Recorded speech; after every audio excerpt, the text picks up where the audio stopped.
ಬೇಡಿಕೆಯನ್ನು ಮುಟ್ಟಿದ ಪರಿಣಾಮ ಈ ಹಿಂದೂ ಶಕ್ತಿ ಸಾಮಾನ್ಯ ನಾಯಕರಿಗೆ ನೀವು ಮುಟ್ಟಿಲ್ಲ.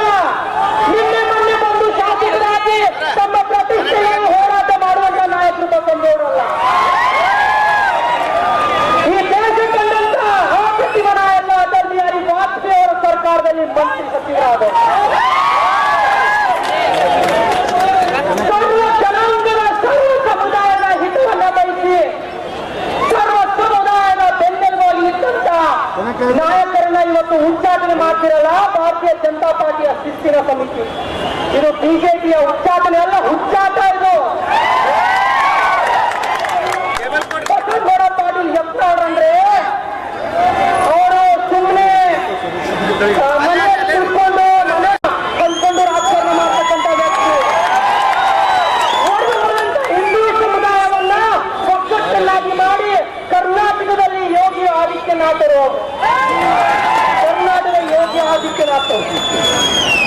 ಅವ್ರದ್ದು ಸರ್ವ ಸಮುದಾಯದ ನಾಯಕರವರು.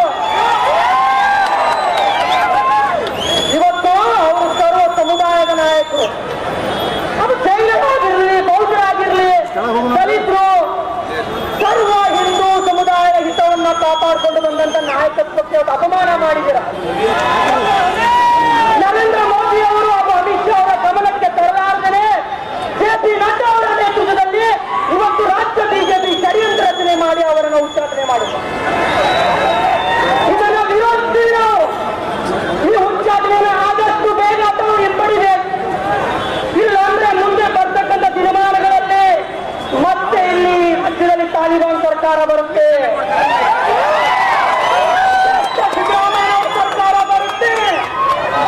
ಬಿಜೆಪಿಯ ಸಾರಥಿಯಾಗಿ ನಿಂತಿರುವಂತ ಬಸವನಗೌಡ ಯತ್ನಾಳ್ ಅವರನ್ನ ಆದಷ್ಟು ಬೇಗ ಅವರನ್ನ ಪಕ್ಷಕ್ಕೆ ಬರಮಾಡಿಕೊಂಡು ಅವರನ್ನ ರಾಜ್ಯಾಧ್ಯಕ್ಷನಾಗಿ ಮಾಡಬೇಕು.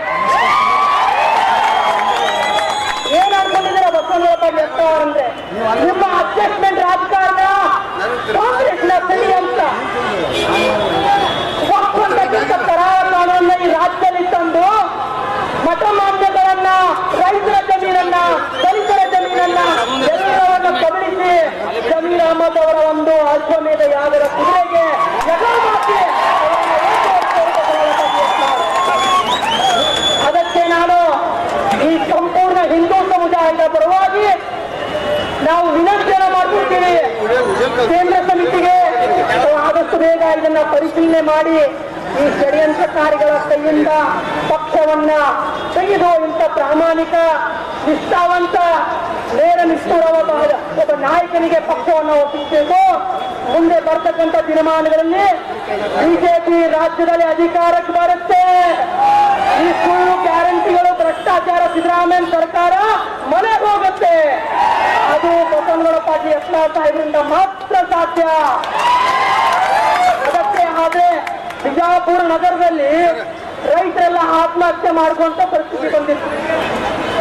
ಯಾಕಂದ್ರೆ ಈ ವಕ್ಫ್ ಅಂತ ಬಂದ ಕಾನೂನು ಜಮೀನುಗಳನ್ನ ಕಬಳಿಸ್ತಾ, ಮತ ಮಾನ್ಯಗಳನ್ನ ಕಬಳಿಸ್ತಾ ಇವರೆಲ್ಲ ಜಮೀರ್ ಅಹಮದ್ ಅವರ ನೇತೃತ್ವದಲ್ಲಿ, ಇವರೆಲ್ಲ ಸಿದ್ದರಾಮಯ್ಯ ಅವರ ನೇತೃತ್ವದಲ್ಲಿ ಎಲ್ಲರ ನೇತೃತ್ವ ಷಡ್ಯಂತ್ರ ಮಾಡ್ತಿರುವಾಗ ರೈತರೆಲ್ಲ ಆತ್ಮಹತ್ಯೆ ಮಾಡುವಂತ ಸಂದರ್ಭದಲ್ಲಿ ಬಸವನಗೌಡ ಪಾಟೀಲ್ ಯತ್ನಾಳ್ 3 ದಿನಗಳ ಕಾಲ ಜಿಲ್ಲಾಧಿಕಾರಿಗಳ ಕಚೇರಿಯ ಮುಂಭಾಗದಲ್ಲಿ ಅಹೋರಾತ್ರಿ ಧರಣಿ ಸತ್ಯಾಗ್ರಹ ಮಾಡಿದ್ರು.